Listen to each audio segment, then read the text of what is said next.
रामकृष्ण हरी मित्रांनो, काल लेकरांनी दिवसभर खूपच दमवलं होतं. सकाळी त्यामुळे उशिरा उठलो, आवरलं आणि तेवढ्यातच एक फोन आला. ॲमेझॉनवरून एक पार्सल मागवलं होतं. ते आणायसाठी त्याने मला धानोऱ्याला बोलावलं होतं. त्यानंतर मी ते पार्सल घेतलं आणि घराकडे निघालो होतो. पार्सल घरी घेऊन आलो आणि आज आमच्या चुलतीच्या तिकडे जेवणाचा कार्यक्रम होता द्वादशीनिमित्त, म्हणून तिकडे जायचं होतं. पुढे अद्वैत, रियांश, मम्मी, आरती आणि आत्या सगळे गेले होते. मीही नंतर गेलो. त्यानंतर तिथे दर्शन घेतलं आणि हे दोघं तिथे भस्म खाण्यासाठी मागत होते. त्यानंतर जेवण करून घरी आलो. पुन्हा एकदा जोरदार पाऊस सुरू झाला होता.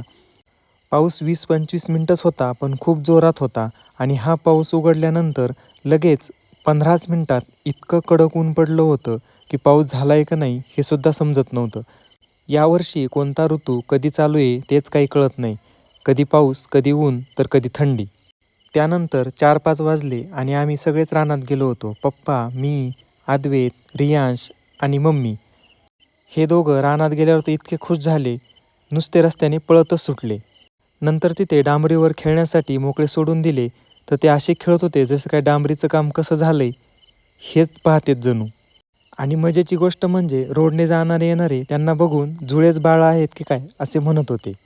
कारण दोघे अगदी सारखे दिसत आहेत आणि सारखेच कपडे, सारखीच टोपी.